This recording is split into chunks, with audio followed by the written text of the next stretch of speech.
ദൈവത്തിൻ്റെ വിളിയാളത്തെ കേട്ട് നിങ്ങൾ പള്ളിയിലേക്ക് പോവുകയാണ്. ദൈവത്തിൻ്റെ വിളിയാണ്, ദൈവത്തിൻ്റെ ഭവനമാണ്.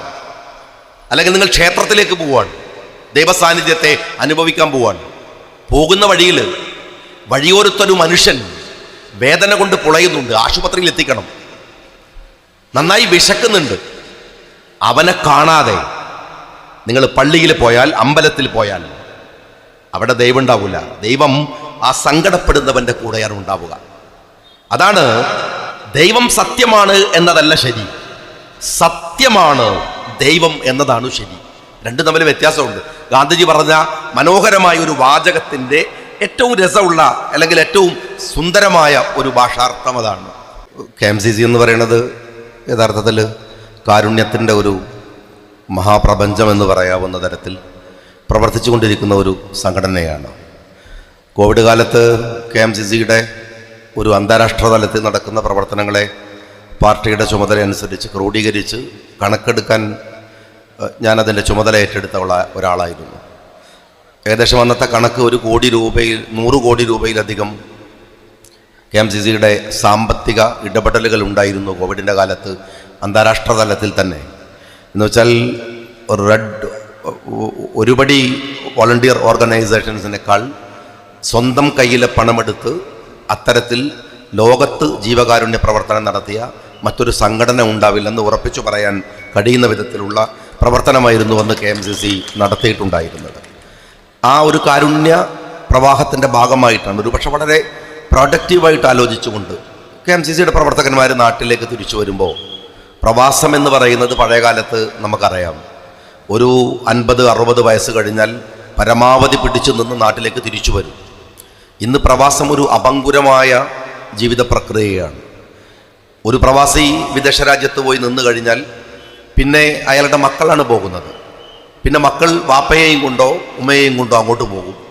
പ്രവാസം ഇങ്ങനെ ഒരു നൈരന്തര്യമുള്ള ഒരു പ്രക്രിയയായിട്ട് മാറിക്കൊണ്ടിരിക്കുന്ന ഒരു കാലമാണ്. ആ കാലത്ത് ഇതിനിടയിൽ വീണു പോകുന്ന ആളുകളെ ചേർത്തു പിടിക്കാനുള്ള ഒരു സഹജീവി കാരുണ്യത്തിൻ്റെ പ്രവർത്തനമാണ് യഥാർത്ഥത്തിൽ ഇവിടെ ഈ ഒരു കൺവെൻഷൻ സെൻറ്ററിൻ്റെ ഭാഗമായി ശ്രദ്ധേയമായിട്ടുള്ള വളരെ പ്രധാനപ്പെട്ട ഒരു കാര്യമാണ്. ഈ കാരുണ്യത്തിന് ഒരൊറ്റ നിറം മാത്രമാണുള്ളത്, അത് മനുഷ്യൻ എന്ന് പറയുന്ന ഒന്നാണ്. നമ്മൾക്കിടയിൽ വ്യത്യസ്തമായ വീക്ഷാധാരകളും കാഴ്ചപ്പാടുകളുമൊക്കെയുള്ള പലരുമുണ്ട്. ഇരിക്കുന്നത് കണ്ടാൽ നമ്മളെല്ലാവരും ഒരുപോലെയാണ്, മനുഷ്യരെന്നാണ്. പക്ഷെ നമുക്കിടയിൽ മതത്തിൻ്റെ, ജാതിയുടെ, ഭാഷയുടെ, ദേശത്തിൻ്റെ, രാഷ്ട്രീയത്തിൻ്റെ എല്ലാ തരത്തിലുമുള്ള വ്യത്യസ്തതകൾ നമുക്കിടയിലുണ്ട്. പക്ഷെ ആ വ്യത്യസ്തതകളൊന്നും നിങ്ങളൊക്കെ മനസ്സിലാക്കേണ്ടത്, നമുക്കൊക്കെ അറിയാവുന്നത്, ഒരു പ്രയാസം നമുക്ക് ചേർന്നു വന്നാൽ, ഒരു ബുദ്ധിമുട്ട് വന്നാൽ, ഞാൻ പലരോടും പറയാറുണ്ട്, നിങ്ങൾ കോഴിക്കോട് മെഡിക്കൽ കോളേജിൽ ഒന്ന് പോയാൽ മതി. CH സെൻ്ററിൻ്റെ വോളണ്ടിയർമാരുടെ കൂടെ ഒരു ദിവസം കൊടുക്കാത്തവരൊക്കെ ഉണ്ട്. പക്ഷെ സക്കാത്തിൻ്റെ ഒരു പരിപ്രേക്ഷ്യമുണ്ട്, ഭാഷാപരമായ ഒരു പരിപ്രേക്ഷ്യം. അതിങ്ങനെയാണ്, എന്തെന്ന് വെച്ചാൽ വിഭവം കൈവന്നവൻ ആരാണോ അവൻ വിഭവമില്ലാത്തവർക്ക് എത്തിച്ചു കൊടുക്കുക എന്നതാണ്. അള്ളാഹു നിങ്ങൾക്ക് നൽകിയിട്ടുള്ള വിഭവം അതില്ലാത്തവൻ്റെ കൈകളിലേക്ക് എത്തിച്ചു കൊടുക്കുക എന്നത്, ഇതാണ് സക്കാത്തിൻ്റെ പരിപ്രേക്ഷ്യം എന്ന് പറയുന്നത്. ഈ വിഭവം എന്താണ്? സമ്പത്തൊരു വിഭവമാണ്, നമുക്ക് കാണാൻ കഴിയുന്ന ഒരു വിഭവമാണ് സമ്പത്ത്. അല്ലെങ്കിൽ ഒരു കൂട്ടി വെക്കുന്ന വിഭവങ്ങളിൽ ഒന്നാണ് സമ്പത്ത്. അതുകൊണ്ട് സ്വത്തിൻ്റെ വരുമാനങ്ങളുടെ ഒരു വിഹിതം കൊടുക്കാൻ പറയുന്നു. പക്ഷെ അത് മാത്രമല്ലല്ലോ നമുക്ക് അള്ളാഹു നൽകിയിട്ടുള്ള വിഭവം എന്ന് പറയുന്നത്, സ്വത്തിനേക്കാൾ വലിയ പലതുമുണ്ട്. നമ്മുടെ കാഴ്ച അള്ളാഹുവിൻ്റെ വിഭവമാണ്. നമ്മളുടെ ആരോഗ്യം ദൈവം നൽകുന്ന മഹാ അനുഗ്രഹവും കാരുണ്യവുമാണ്. നല്ല നടക്കാൻ കഴിയുന്ന കാലുകൾക്ക് ഒരു സക്കാത്തുണ്ട്. എന്താണത്? നടക്കാനാവാത്തവന് വേണ്ടി അത് നടക്കുക എന്നുള്ളതാണ്. നമ്മളുടെ ആരോഗ്യമുള്ള കൈ ആരോഗ്യമില്ലാത്തവന് വേണ്ടി ഉയർത്താനുള്ളതാണ്. നമ്മളുടെ ആരോഗ്യമുള്ള നാവ് സംസാരിക്കാൻ കഴിയാത്തവർക്ക് വേണ്ടി സംസാരിക്കാനുള്ളതാണ്. നമുക്ക് കാണാൻ കഴിയുന്ന മനോഹരമായ കണ്ണ് ആ കണ്ണിൻ്റെ വിഭവമില്ലാത്തവന് വേണ്ടി കാണാനുള്ളതാണ്. നിങ്ങൾക്ക് എന്ത് വിഭവമാണോ ദൈവം അനുഗ്രഹിച്ചു തന്നിട്ടുള്ളത്, അത് വിഭവമില്ലാത്തവരുണ്ട്, ബേജാറാവണ്ട. ഒരു വാക്കുമതി എന്നാണ്, ഒരൊറ്റ വാക്കുമതി എന്നാണ്. നിങ്ങളുടെ നാവ് അവർക്ക് വേണ്ടി don't your words donate your presence. Gandhiji പറയുന്നുണ്ട്, നിങ്ങൾ അവരുടെ അടുത്ത് പോയിരിക്കുക, കുറച്ചു സമയം അവർക്ക് വേണ്ടി നിങ്ങൾ ചെലവഴിക്കുക. That makes difference in summer lives എന്നാണ്. ആത്മഹത്യയെക്കുറിച്ച് ഏറ്റവും വലിയ പുസ്തകം എഴുതിയിട്ടുള്ള ഫെഡറിക് ബെൻ പറഞ്ഞത്, മരിക്കാൻ ആത്മഹത്യയുടെ മുനമ്പിൽ നിൽക്കുന്നവന്റെ പുറത്ത് തട്ടിയിട്ട് നിങ്ങൾ എന്താണോന്ന് എൻ്റെ പ്രശ്നമെന്ന് ചോദിച്ചാൽ അവൻ ഒരുപക്ഷെ ജീവിതത്തിലേക്ക് തിരിച്ചു വരുമെന്നാണ്. വാക്കുകൾക്ക് പ്രാധാന്യമുണ്ട്. That makes difference in summer lifes. Gandhiji പറഞ്ഞ മനോഹരമായ മറ്റൊരു വാചകം ഞാൻ എപ്പോഴും പറയാറുണ്ട്. അതിങ്ങനെയാണ്: ദൈവം സത്യമാണ്, എന്നാൽ എനിക്കിഷ്ടം സത്യത്തെ ദൈവം എന്ന് വിളിക്കാനാണ്. ഇതെന്താ അത്ര വലിയ വ്യത്യാസമുള്ളത്?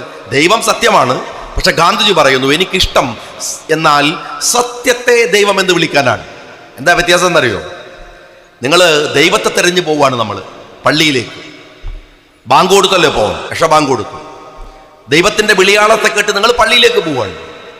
ദൈവത്തിന്റെ വിളിയാണ്, ദൈവത്തിന്റെ ഭവനമാണ്. അല്ലെങ്കിൽ നിങ്ങൾ ക്ഷേത്രത്തിലേക്ക് പോവാണ്, ദൈവസാന്നിധ്യത്തെ അനുഭവിക്കാൻ പോവാണ്. പോകുന്ന വഴിയിൽ വഴിയോരത്തൊരു മനുഷ്യൻ വേദന കൊണ്ട് പുളയുന്നുണ്ട്, ആശുപത്രിയിൽ എത്തിക്കണം, നന്നായി വിശക്കുന്നുണ്ട്. അവനെ കാണാതെ നിങ്ങൾ പള്ളിയിൽ പോയാൽ, അമ്പലത്തിൽ പോയാൽ അവിടെ ദൈവം ഉണ്ടാവില്ല. ദൈവം ആ സങ്കടപ്പെടുന്നവന്റെ കൂടെയാണ് ഉണ്ടാവുക. അതാണ് ദൈവം സത്യമാണ് എന്നതല്ല ശരി, സത്യമാണ് ദൈവം എന്നതാണ് ശരി. രണ്ടും തമ്മിൽ വ്യത്യാസമുണ്ട്. ഗാന്ധിജി പറഞ്ഞ മനോഹരമായ ഒരു വാചകത്തിൻ്റെ ഏറ്റവും രസമുള്ള അല്ലെങ്കിൽ ഏറ്റവും സുന്ദരമായ ഒരു ഭാഷാർത്ഥം അതാണ്. ജീവിതത്തിൽ ഒരുപാട് നിങ്ങൾ കണ്ടുകൊണ്ടിരിക്കുന്ന നമ്മുടെ മുമ്പിൽ വന്നു പെട്ടുകൊണ്ടിരിക്കുന്ന ഒരുപാട് സങ്കടങ്ങളും വിഷമങ്ങളും പ്രയാസങ്ങളും ഒക്കെ ഉണ്ടാവും. അവിടെയൊക്കെ ചേർത്ത് പിടിക്കാൻ കഴിയുന്ന, ആ സങ്കടങ്ങളെ എൻ്റെത് കൂടെയാണെന്ന് വിചാരിക്കാൻ കഴിയുന്ന ഒരു കൂട്ടായ്മയുടെ പേരാണ്. ഒന്നിച്ച് ഒരാൾക്ക് ഒറ്റക്കൊന്നും ചെയ്യാനാവില്ല. ആ കൂട്ടായ്മയുടെ പേരാണ് അന്താരാഷ്ട്ര തലത്തിൽ തന്നെ KMCC എന്ന് പറഞ്ഞ് രൂപീകരിച്ചിട്ടുള്ളത് എന്നതാണ് അതിൻ്റെ ഒരു പ്രത്യേകത എന്ന് പറയുന്നത്. അതുകൊണ്ട് ആ ആലോചനയെ, മറ്റെല്ലാത്തിനും അപ്പുറത്ത് ആ ആലോചനയെ നമുക്ക് ഏറ്റെടുക്കാൻ കഴിയുന്ന ഒരു കാര്യം കൂടെ പറഞ്ഞ അവസ്ഥ. ഈ പലപ്പോഴും ഞാൻ പറയാറുണ്ട്, ആന്റണി ഡി മെല്ലയുടെ മനോഹരമായ ഒരു പുസ്തകമുണ്ട്, പ്രയർ ഓഫ് ദ ഫ്രോഗ് എന്നാണ് ആ പുസ്തകത്തിൻ്റെ പേര്. അതിനകത്ത് പറയുന്ന ഒരു കാര്യമുണ്ട്. ഒരു യുദ്ധം നടക്കുന്ന സമയത്ത് ആ യുദ്ധത്തിലെ 2 ബാച്ചായിട്ട് പോകാൻ തീരുമാനിച്ചു. ആദ്യത്തെ ബാച്ച് യുദ്ധത്തിന് പോയിട്ട് വിവരം അറിഞ്ഞിട്ട് പോകാമെന്നാണ് ഇവർ തീരുമാനിച്ചത്. ആദ്യത്തെ ബാച്ച് പോയി, പക്ഷെ അവർ പരാജയപ്പെട്ടു. അതുകൊണ്ട് 2ാമത്തെ ബാച്ച് പോകുന്നില്ലെന്ന് ക്യാപ്റ്റൻ തീരുമാനിച്ചു. പക്ഷെ അതിനകത്ത് ഒരാൾ പറഞ്ഞു, എനിക്ക് അവിടെ പോകണം, പോയേ പറ്റൂ. അയാൾ നിർബന്ധം പിടിച്ച് പോയിട്ട് അയാൾ തിരിച്ചു വരുന്നത് ഒരു മനുഷ്യന്റെ ശരീരം കൊണ്ടാണ്. ഈ ക്യാപ്റ്റനോട് പറയേണ്ടത് എൻ്റെ കൂട്ടുകാരനാണ്. ക്യാപ്റ്റൻ ചോദിച്ചു, ഈ മയ്യത്തെടുക്കാൻ വേണ്ടിയിട്ടാണോ നീ പോയത്? അവൻ പറഞ്ഞു, അങ്ങനെ പറയരുത് സാർ. ഞാൻ അവിടെ ചെല്ലുമ്പോൾ അവൻ എൻ്റെ കണ്ണിലേക്ക് നോക്കിയിട്ട് ചോദിച്ചു, എനിക്കറിയാമായിരുന്നു നീ വരുമെന്ന്. അതും പറഞ്ഞവൻ കണ്ണടച്ചു എന്നാണ്. നമ്മൾ വരുമെന്ന് കരുതിയിട്ട് ഈ ചേമഞ്ചേരിയുടെ ഉൾഭാഗങ്ങളിലൊക്കെ ആരെങ്കിലുമൊക്കെ സങ്കടപ്പെട്ട് കാത്തിരിക്കുന്നവരുണ്ടാവും. അവരുടെ ചോദ്യങ്ങളുടെ അല്ലെങ്കിൽ ആഗ്രഹങ്ങളുടെ ഉത്തരം കൊടുക്കാൻ കഴിയുമ്പോഴാണ് ഈ കൂടിച്ചേരലിൻ്റെ അർത്ഥമുണ്ടാവുക എന്ന് വിചാരിച്ചുകൊണ്ട്, അഭിവാദ്യങ്ങൾ നേർന്നുകൊണ്ട്, നിങ്ങളുടെ ഈ പരിശ്രമം അള്ളാഹു സ്വീകരിക്കുന്ന ഒരു അമലായി മാറുമാറാവട്ടെ എന്ന് പ്രാർത്ഥിച്ചുകൊണ്ട് അഭിവാദ്യങ്ങൾ നേർന്നുകൊണ്ട് നിർത്തുന്നു. ജയ് ഹിന്ദ്.